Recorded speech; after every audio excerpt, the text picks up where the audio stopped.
Ele que, além de hoje, merece os nossos parabéns em nome dos professores, de todos os professores, até porque hoje é o dia do professor, né? É o professor, historiador e escritor José Wilson Tavares, que está aqui presente com a gente, já vendo as nossas brincadeiras aqui, mas também nós falamos de coisa séria, viu, professor? Seja bem-vindo ao nosso programa. Obrigado, José. É um prazer recebê-lo aqui no nosso programa. Todo meu. E parabéns, mais uma vez, né, pelo Obrigado. dia do senhor em nome de todos os professores. Mais uma vez, parabéns. Estamos nessa luta aí, né? Professor, o senhor teve a oportunidade de conhecer, de estudar bastante e de escrever sobre a história de Várzea Grande, incluindo também Bom Sucesso, que está de aniversário hoje, 192 anos, é isso, né? 192 anos. Então, eu queria falar um pouco, até começar falando um pouco de Bom Sucesso mesmo, como surgiu Bom Sucesso, de onde que veio as pessoas de Bom Sucesso. A gente falar um pouco para esse povo que nos acompanha, nos assiste. Primeiramente, um abraço mais uma vez a todos de Bom Sucesso aí, acompanhando a gente, e seja mais uma vez bem-vindo ao nosso programa. Obrigado. Um abraço a toda a população de Várzea Grande, os moradores de Bom Sucesso, todo aquele rico distrito que nós temos ali, na Barranca do Rio, é a comunidade ribeirinha tradicionais, uma delas, do nosso município de Várzea Grande, completando hoje 192 anos. Já, toda a ocupação da nossa região se deu no princípio do final do século XVIII e ali no Bom Sucesso, segundo a história, bem no início do século XIX, 1823. É uma data não muito precisa, porque não tem uma comprovação documental ainda dessa data, mas é a mais próxima daquilo que nós temos de documentos antigos. Eu trabalho em Bom Sucesso há muitos anos, sou professor e estive na direção da escola lá durante um período bem longo. E a gente teve acesso a alguns documentos ali em Bom Sucesso de título de propriedade de terra, feito à mão ainda, quando as pessoas assinavam por arrogo, quer dizer, alguém assinava na presença do tabelião, da exatoria do Estado, na época, da coletoria pública que chamava, de 1846, 1890 e qualquer coisa. Tem documentos ali antigos de proprietários. Eu tenho cópia desses documentos originais que as pessoas cederam na época da escrita do meu livro, Várzea Grande, História e Tradição, que é uma luta que a gente teve na época. Nós ganhamos essa doação privada. Hoje estamos correndo atrás e até peço aqui, se alguém, um empresário ou os empresários quiserem nos financiar para a segunda edição desse livro, que é um anseio muito grande. Inclusive, nós temos esse projeto orçado e contempla, inclusive, estagiários da UFMT, estudantes de História, para fazer uma pesquisa bastante aprofundada dessa questão dos documentos, nome, uma série de outras informações que nós somos carentes de muitas dessas informações. Inclusive, não é só Bom Sucesso que carece dessa pesquisa. Você falava agora de um comércio ali no Cristo Rei, é um grande distrito de Várzea Grande, e que nós não temos praticamente nada escrito sobre o Cristo Rei. Não tivemos oportunidade na época do nosso livro de buscar, aprofundar a pesquisa ali, porque não tínhamos nem tempo, até porque ganhamos o patrocínio e nós tínhamos um prazo, né, para fazer, e é o que tinha hoje, porque meu livro está esgotado. Estou com esse único exemplar que eu tenho lá comigo, né, e é uma satisfação muito grande poder falar dessa cultura forte, das tradições fortes que existem ali na Várzea Grande, na Barranca do Rio, da comunidade de Bom Sucesso, em especificidade hoje, nos seus 192 anos. A pesca lá ainda é a principal atividade econômica ali da localidade, professor? A pesca há muito já está morrendo.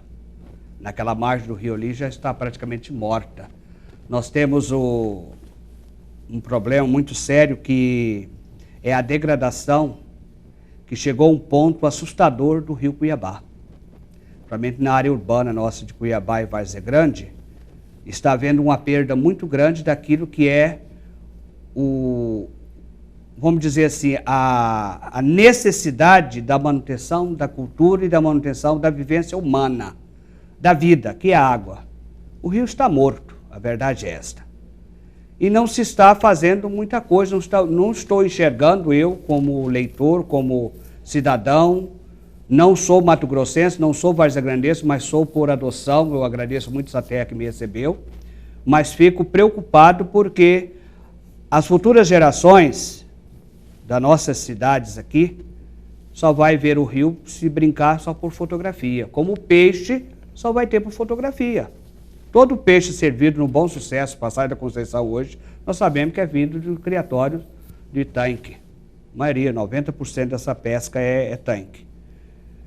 E se não fizer alguma coisa a curto prazo e projetar a longo prazo grandes melhorias na contenção dessa perda do meio ambiente ali na beira do rio, será irreparável para toda a sociedade mato-grossense essa perda, eu analiso como historiador.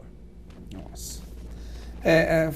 Entrando no tema, o senhor estudou bem em Várzea Grande, da onde surgiu o interesse, como iniciou, que o senhor falou, não, vou fazer um livro, quero contar Várzea Grande, história, tradição, de onde veio esse sentimento? O senhor disse que não é mato-grossense, não é varzea-grandense, de onde o senhor veio? Eu sou filho de mineiro, nascido no Paraná. Filho de mineiro, nascido no Paraná. Nós somos, eu era criança ainda, quando meus pais, na década de 70, viemos de Pau de Arara, 5 famílias em cima de uma carroceria no caminhão, acho que era 11, 13, nem sei que caminhão que era um Mercedão, desses antigos, né? Logo depois daquele da manivela. Não era manivela, já era partida, né? Já era na partida. E muitos dias de viagem, e nós radicamos ali na região do Salto do Céu, aqui no interior do Mato Grosso, depois de Cáceres. E nós somos daquele período da grande ocupação do interior do Mato Grosso, incentivado pelo período dos governos daquela época. E eu não gostava de Cuiabá. Olha. Em 82 eu vim para Cuiabá. Aí, porque a gente não acostumava com o calor daqui. Vinha do sul e morava no interior, mais fresco que aqui. Quer dizer, o clima muito mais baixo, mais ameno no interior do estado do Mato Grosso. E a gente acabou vindo para Cuiabá, porque eu queria estudar, eu sou de uma família de agricultores, meus pais são agricultores até hoje, e ou você saía de casa ou você ficava analfabeto, né? Fazia até a 4ª série primária, foi o que eu fiz na zona rural na época. E vim aventurar, eu já jovem, tinha 19 anos na época, parece coisa assim, e a gente veio para Cuiabá para aventurar, para estudar, e a gente começou a gostar do povo cuiabano, da receptividade. As pessoas aqui são muito dóceis. Nós vimos o grande exemplo disso, foi agora na Copa do Mundo, do ano passado, que todos os problemas que nós estamos tendo ainda com a estrutura de Cuiabá e Várzea Grande, quem salvou a Copa, na verdade, foi o povo de Mato Grosso e de Várzea Grande. Realmente. Que salvou. E esse povo merece os nossos parabéns, porque recebemos todos aqueles que veio para os jogos, as pessoas que vieram daqui de vizinho, dos países vizinhos, do país de longe, pessoas de línguas muito antagônicas à nossa, e nos comunicamos, porque a bola era o principal objetivo de estarem aqui. Inclusive, nessa questão da receptividade que atrai as pessoas e faz a gente criar amor por essa terra, eu lembro de uma cena, já, que passou nas televisões no dia da Copa, uma família aqui que recebeu pessoas de vários países na sua casa, e a gurizada da rua, uma pelada lá. Tinha, eu não lembro, vou até chutar assim, mas tinha coreano, tinha pessoas de língua anglo-saxônica lá jogando bola, quer dizer, não precisava falar o idioma, se comunicava através do pé chutando a bola. Isso é receptividade. Com certeza. E eu aprendi a gostar do povo de Cuiabá, e depois eu fui morar em Várzea Grande, passei no concurso para a Prefeitura de Várzea Grande e fui trabalhar em Bom Sucesso.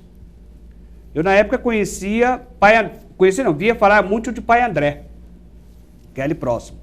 Bom Sucesso era um ilustre desconhecido para mim. Mas fui trabalhar lá nos anos 90.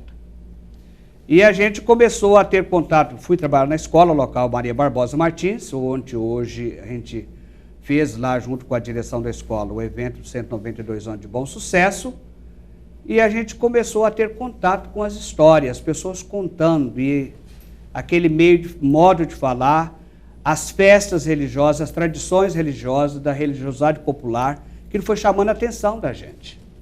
E o historiador tem essa visão de começar a coletar na memória aquilo que é a história de um povo e que precisa ser preservado. Sim. Eu comecei a coletar documentos, fotografias, os eventos da escola e fui me interessando e comecei a ter contato. Quando surgiu o livro Várzea Grande, História e Tradição, não era esse o foco, era Bom Sucesso, História e Tradição. Olha. Era sobre o bom sucesso que eu ia escrever. Inclusive, já tinha um vasto material.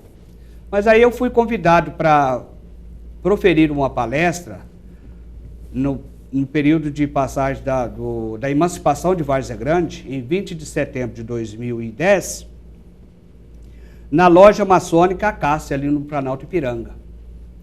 Os nobres maçônicos, os veneráveis, me convidaram, através do secretário de Educação na época, senhor Isaac Narsadem, que eu tenho muita estima por ele, e agradeço a oportunidade, porque era um sonho. E aí eu tive a dádiva, naquela noite do dia 20 de setembro, de proferir e falar sobre a história de Várzea Grande. Inclusive no dia já eu estava afônico, que não falava quase nada, gripado, né?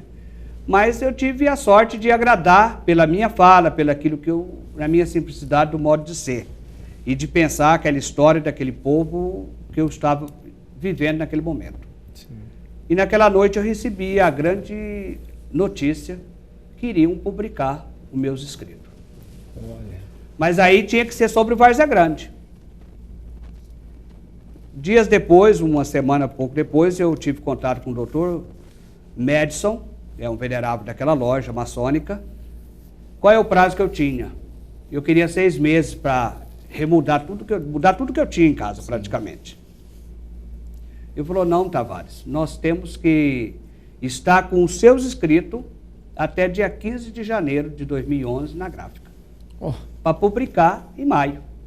Meu Deus. E aí e tem até 70 páginas nós vamos financiar o seu livro. Isso foi logo no princípio de outubro. Falei, 70 páginas, então vamos embora, vamos escrever, vamos ver o que eu juntei. Comecei a coletar informações e fui atrás de muitas documentações, inclusive o Baldo Monteiro, que é referência na história de Várzea Grande, foi o meu ponto de partida, e outros escritos, material ali da Fundação Júlio Campos, que lembra daquele projeto Mato Grosso Tem História? Mato Grosso Mato Grosso Tem História.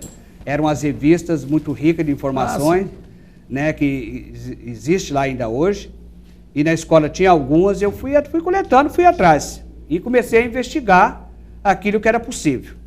Quando chegou em dezembro, o livro estava com 89 páginas, eu lembro como fosse hoje. Quer dizer, já tinha passado as 70. Eu liguei para o Dr. Médici, que era o orientador do trabalho. Ele falou, Tavares, nós já sabemos que você ia passar dessa meta. Então nós ganhamos uma motocicleta de uma empresa, eu não me lembro qual era na época, e nós vamos rifar, isso é entre nós, veneráveis da loja, e vai tocar para você vender 200 números. Eu falei, e agora? Eu, católico, vendendo material com o nome da maçonaria. O povo vai começar a brigar comigo, porque tem na cabeça que a maçonaria é um bicho-papão, é uma coisa que... Essas histórias, essas crendices, bestas, uma coisa que você acaba não entendendo, não conhece o que é a sociedade maçônica, e aí as pessoas ficam reticentes. Né? Mas eu tive a grande graça já. A amizade que eu tinha com as pessoas do Distrito de Bom Sucesso e também com outras pessoas, o apoio de várias pessoas, inclusive o doutor José Almeida, um amigo da gente que é advogado, Gonçalo Abreu, José de Abreu, lá de Bom Sucesso na época, também abraçou a causa de vender o material. E, além do mais, só não veio 200 números, veio só 150. Oh, Foi coisa rápida para vender. olha aí. E conseguimos, no dia 11 de maio de 2011, lançar este livro, Várzea Grande, História e Tradição, né? que coletou, desde a ocupação da região, daqui da época dos aventureiros paulistas, os aventureiros portugueses que vieram para o Mato Grosso, a ocupação do estado de Mato Grosso, a fundação de Cuiabá, tem um pouquinho aqui da ocupação dessa região do Cuiabá. Vamos para a Várzea Grande, a criação do espaço para proteção dos prisioneiros da Guerra da Cisplatina, da Guerra do Prata, Brasil, Paraguai e Argentina, contra o o Paraguai. E nós chegamos à criação de Várzea Grande, através de José Couto Magalhães. Fomos para o distrito de Passagem da Conceição, onde conseguimos informações e algumas fotografias das tradições locais ali, e o distrito de Bom Sucesso, falando da ocupação da terra de toda aquela região, porque esses municípios, essas localidades, são todos fruto desta ocupação da época da aventura dos portugueses e paulistas para essa região. Olha aí. Né? Tem história para se contar, muita né? História, pouca. muita. E muita história ainda para ser estudada, para ser falada, para ser contada. É a questão, já, que precisa ser investigada e eu tenho uma ansiedade muito grande, a questão do Cristo Rei, a questão do Limpo Grande, a rede Várzea Grandense, que eu não conformo, eu não aceito que seja chamada de rede cuiabana. Até agora eu não encontrei justificativo para que ela justificasse, né, a existência dessa rede cuiabana, que é que é de origem indígena. Por quê? Porque aonde é que eu me assento para justificar que ela é Várzea Grandense? E Bom Sucesso testa essa rede através de algumas redeiras que tem ali, Dona Gonçalina, Dona Xuxa, e são poucas já senhoras idosas que dominam essa arte ali no Bom Sucesso. A grande rede que é fabricada em Limpo Grande, inclusive, eu tenho uma rede dessa já.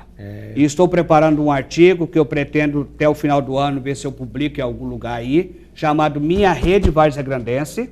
É uma rede tecida à mão, grande, inclusive ela tem um fundo bordado viola de coxo, que é o símbolo do patrimônio mato-grossense e da nossa Baixada Cuiabana. Por que que eu defendo a rede Várzea Grandense como cultura daquele povo? Por causa dos índios que ocupavam aquela região. Nós temos ali na região a etnia Guanás, os Guanus, e dentro dessa etnia tinha a tribo dos Guanás, que segundo a própria história, isso foi registrado por Hércules, o Florence fotografou, registrou na expedição de 1829, na passagem deles por essa região, o Languedoc, né? E são índios pacíficos. E diz a história que eram hábeis tecelões e navegadores de piroca, que é a canoa. Sim. Né? E eles se davam ao comércio, da troca. Então, por isso que houve, inclusive, a extinção rápida desses índios que habitavam a região da Várzea Grande ali. Que depois eles vão para o rio abaixo. E hoje os poucos guatós que são dessa etnias, que estão lá depois de Corumbá, tem quer dizer, só a origem de pessoas que hoje se misturou. Quem que tecia essa rede rústica feita de fibra? Eram esses índios, segundo a história. A rede que nós temos hoje não é a rede daquela época, não é. Mas as suas origens, elas são indígenas. E dos índios que habitavam aquela região. Na região do Cuiabá, do lado de cá do rio, o que que nós temos? Vamos citar duas etnias, dois tipos de étnico indígena muito existentes na região aqui. Os Paiaguás e os Cintalargas, que eram hábeis guerreiros, índios bravos, que habitavam essa região. Que até onde a gente tem na historiografia que eu conheço, não tinha a tecelagem como atividade de subsistência, como tinha os Guanás da região da Várzea Grande. E uma outra questão também que é muito posta é a origem da Várzea Grande. quando é criada a Várzea Grande, em 1867, por José Couto Magalhães, que se classifica ali como um campo de concentração, que é uma coisa que eu acho que hoje não cabe este termo para a nossa historicidade. Sim. Porque nos remete à questão violência da Segunda Guerra Mundial, extermínio de pessoas, segregação, uma série de outras atrocidades cometidas na Segunda Guerra Mundial. Vamos falar de proteção dessa população. E quem que vai ficar depois para formar hoje o Várzea Grandense? Segundo a história, nós temos a origem do Várzea Grandense no caboclo que habita aquela região. Bom Sucesso já está neste meio da ocupação, que é a margem do rio. E esse caboclo que vive do plantio da cana-de-açúcar, da plantio de roça, da criação de gado, que é Bom Sucesso, tem essa identidade, porque, ao contrário do que muitos pensam, o peixe, já, nunca foi, no passado, a principal atividade econômica de Bom Sucesso. Era a cana-de-açúcar. Olha aí. Bom Sucesso é famoso pela sua rapadura. Olha. É famoso. E essa cultura, já, está morrendo. Está se perdendo. A arte de moer a cana, de produzir a rapadura, está se perdendo. A tecelagem já está se perdendo mesmo. Outras tradições, outras manifestações culturais do distrito e da região ribeirinha de Várzea Grande está se perdendo. E eu conclamo ao poder público, ao governo do estado, à prefeitura de Várzea Grande, a reter esta perda. Que nós precisamos trabalhar a prevenção dessas perdas. E aí assegurar a posteridade disto. O peixe, por exemplo, por que o peixe acabou? Bom Sucesso hoje tem perto que deve ter lá, recentemente teve uma eleição para a Associação de Pescador lá, eu até participei junto com eles. Nós cadastramos 97 pescadores profissionais. Mas esses 97 não vivem estritamente da pesca. Olha. Eu creio que hoje em Bom Sucesso, já, sem sombra de dúvida, se vive da pesca, ali 100% não passa de 10 ou 20 pescadores. Se é que chega esse número. Nossa. Porque a pesca ela está morta, o rio está morto. Esta é a realidade. E duas coisas que eu peço aqui aos agentes públicos hoje que nós temos construído na Várzea Grande e no estado. Olhe para a nossa cidade, olhe para nossas comunidades tradicionais ribeirinhas. As perdas que elas estão tendo são muito grandes.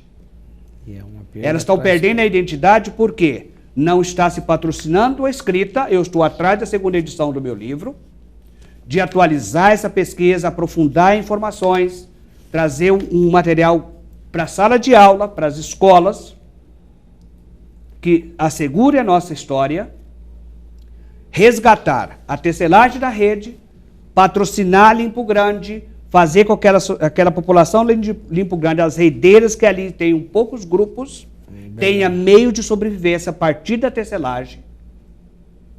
E outra coisa, vamos salvar o Rio Cuiabá. Não é uma propaganda midiática que vai chegar na mídia e vai fazer um staff para alguém ter lucro com isso. Mas é um trabalho que tem que ser feito agora e que vai durar 10, 15 anos para os primeiros resultados. Para ficar para uma história, né? Com certeza. E a tecelagem da rede, por exemplo? Assim, agora há pouco o senhor acabou de dizer quem domina essa arte, porque quem conhece da rede que o senhor estava falando agora, eu já tenho a minha também, já adquiri, e quem conhece aquela, porque gente, é uma obra de arte, a rede que as teceleiras faz lá realmente é de uma qualidade, de um talento, e o senhor disse uma coisa muito importante, isso aí vai se acabando no tempo, e aí quem domina essa arte, as pessoas vão indo, não vão passando para frente, quer dizer, acaba se perdendo também essa história e essa origem, né? O grande problema é que não dá para criar família hoje, já tecendo rede, como não dá para criar família vendendo livro. Esse é o grande problema. Porque a nossa educação hoje, por exemplo, celebramos o dia do professor. De honraria, os professores estão cheios. Nós não precisamos de honrarias. O professor precisa de reconhecimento. E diante desse reconhecimento, respeito. Porque existe médico sem professor? Existe advogado sem professor? Aliás, Qual é das profissões que existem professor? Professor é a principal. Você só tem duas saídas hoje. Ou você nasce numa família rica e herda, ou você vai à luta para ter alguma coisa. E para você ir nessa luta, nesse mercado que nós temos hoje, da globalização, da concorrência livre que nós temos hoje, e a concorrência cada vez mais acirrada. Ou você tenha condições de sobrevivência nesse meio, onde a cobrança é muito grande, e ela quando pega, ela bate pesado, para você vencer, ou você desiste de uma vez. Verdade. E aí você vai vencer e vai para a roça plantar para vender o quê? Porque é todo um conjunto, né? Todo um conjunto. E aí o professor na sala de aula, hoje você precisa, eu sou a favor, Sassá, que tem que defender o menor, que tem que trabalhar a preservação, a proteção total, tudo. Mas muita coisa que se dá hoje ao menor não vale a pena. E eu estou assistindo já um desestímulo de ir para a sala de aula de jovens professores e que sonharam a vida toda com isso e que sabem ensinar, mas que não querem ensinar mais. Meu Deus. E o senhor fala isso, o senhor tem 24 anos de sala de aula. Sim. 9 anos à frente da direção da escola. Lá em Bom Sucesso, porque eu fui diretor de escola do estado aqui em Cuiabá, ali do lado do pronto-socorro de Cuiabá, quando era Emília de Figueiredo, hoje é tudo Cesário Neto. Eu fui diretor ali também. É uma vida, né? Qual que é o significado, o senhor que tem essa história aí, qual que é o significado dessa data para o senhor? Quais são os desafios, professor? O senhor entrou já no tema antes até da minha fala dos professores, sim, mas desculpa. mas isso aqui é o interessante. Mas é muito importante porque é um tema que deve ser... Eu sou filho de professora, minha mãe licionou 19 anos. Então, assim, ela foi professora de todos os filhos. Então, nós acompanhamos de perto muito isso. E eu acho que realmente deveria ser respeitado, reconhecido de fato mesmo os professores. E como a gente vê que não é, não vamos nem falar em questões salariais que já acho o cúmulo, mas até em condições de trabalho. Exatamente. Condições de trabalho para o professor, que é aquele que prepara para todas as outras profissões. Então, o que o senhor deixa nesse dia de hoje? É o que o senhor falou, as honrarias, nós já estamos abastados de honrarias. Nós queremos dizer o reconhecimento, a valorização da classe. O que o senhor sente tendo aí essa vida? O senhor tem uma vida em sala de aula, uma vida dedicada à educação. Quais são os desafios para os professores nos dias de hoje? O senhor que viveu a vida de professor há 30 anos, vive hoje, e como que o senhor tem essa dimensão? Eu considero, já que o primeiro desafio do professor hoje é não desistir de sonhar. Porque o professor é sonho. Eu sempre tive uma coisa comigo bastante forte. E, inclusive, há uns anos atrás, eu aboli a chamada prova em sala de aula. Eu faço isso com grande prazer. Você vai estudar comigo hoje já. Está todo mundo na sala, todo esse pessoal que está aqui. Vocês têm 10 a partir de hoje. Para que eu tenho que dar a prova para você? Nós temos que refletir a avaliação nesse sentido. E quando você reflete a avaliação nesse sentido, você não para de sonhar. Mas todo dia você tem que ensinar. O aluno está na sala, ele tem um valor por estar na sala. O aluno faz a atividade, ele tem um valor porque ele faz a atividade. O aluno participa da sua aula, ele tem um valor porque ele participa da sua aula. Então, o conjunto da educação dentro da sala de aula é um sonho que eu não ouso parar de sonhar e eu todo dia estou avaliando e fazendo com que o aluno aprenda. Por quê? Qual é o resultado disso? Se você falta à minha aula, você está perdendo. Se você não participa da minha aula, você está perdendo. Por quê? Eu tenho 35 alunos na sala de aula. Eu não posso gostar daquele que está na frente somente. Atender o que está só na frente. Certa vez, uma pessoa me perguntou, professor, parece que o senhor não gosta muito da minha cara? Eu fui até grosso demais com essa pessoa que me disse, eu não sou pago para gostar da sua cara. Eu sou pago para te ensinar. Eu sou pago para cumprir o que a lei me pôs aqui por quê? O motivo que ela me colocou aqui. E eu convivo hoje com essa pessoa naturalmente. Nunca mais ela me fez essa pergunta. Porque eu tenho que olhar o aluno que está quietinho lá no canto, o aluno que está alheio. Quais são os motivos que ele está alheio? O professor é esse pai que está ali. Vamos dizer assim que ele está ali para acolher todos debaixo das suas asas. E dar proteção. E uma outra questão que eu falo que é um grande desafio dos nossos professores hoje, dentro da sala de aula, é descobrir os grandes talentos que nós temos na sala de aula da escola pública, Sassá. Ou desculpa. Sassá é um amigo da gente lá de Bom Sucesso. Mas então já está em homenagem. Já vou mandar um abraço para ele, meu pai xará, o Sassá com o Jajá. Pronto. Então, o que eu penso? O professor, ele precisa prestar atenção nessa diversidade dentro da sala de aula. Saber encontrar aquelas... Encontrar e atender a todos ali e acolher a todos e dar essa proteção que precisa. Incentivar. E depois, qual é o significado desse dia de hoje, 15 de outubro? É um dia de reflexão da profissão de ensinar, do ato de ensinar. E essa reflexão não precisa ser feita, não é só para ser feita por mim, professor, ou pelos professores, mas pelas autoridades constituídas que patrocinam e que fazem acontecer isso. E aqueles que fazem legislação, que disciplina a educação. Fundamental. Porque de lei nós somos cheios. Nós temos um corpo de lei muito perfeito. No Mato Grosso, no Brasil inteiro. Agora precisamos fazer... Só precisa aplicar, valorizar, respeitar. Por um exemplo, eu falei para a autoridade recentemente em Várzea Grande, e pode ir nas escolas onde eu já estive já. Não tem meu nome em lugar nenhum. Eu não quero memória com meu nome agora vivo, não quero depois de morto. Eu quero respeito com a minha pessoa. Isso é o suficiente. Eu sou avesso a elogio. Porque as pessoas perguntam, mas Tavares, você foi nas escolas, você fez, aconteceu, você foi um grande administrador?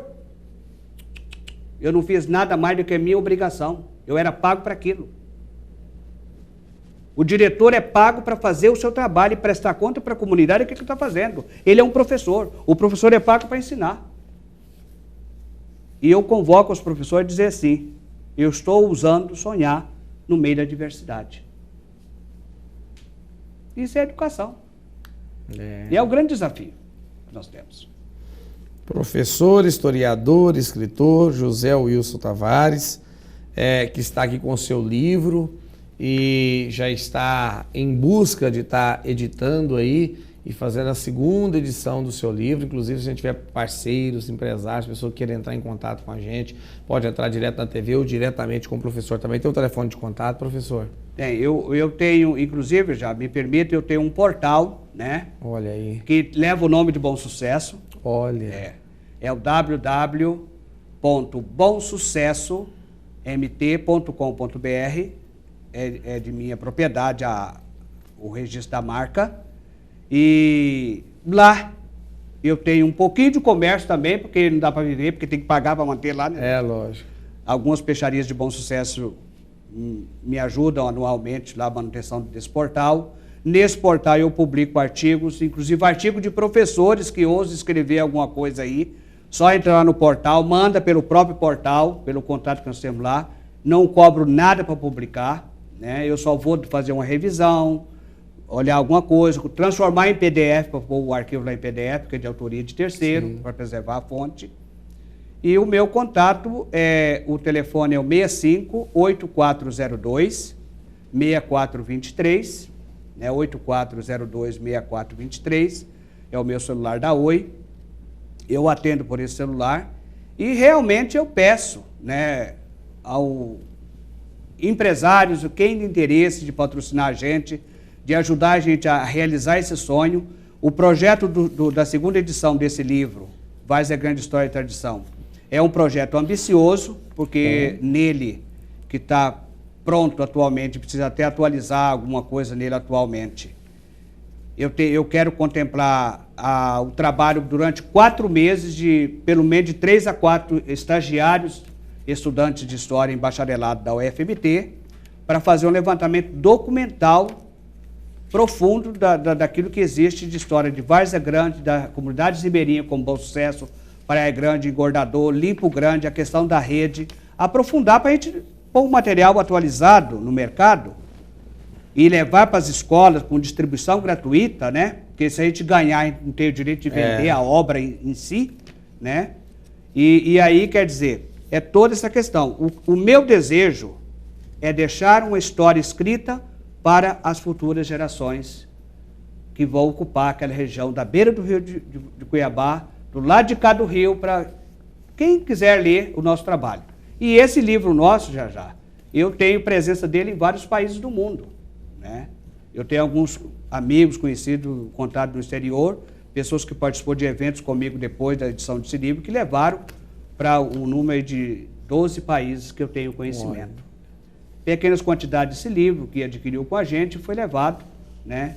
E isso foi muito significativo porque é a história da nossa terra, da nossa gente que está sendo levada.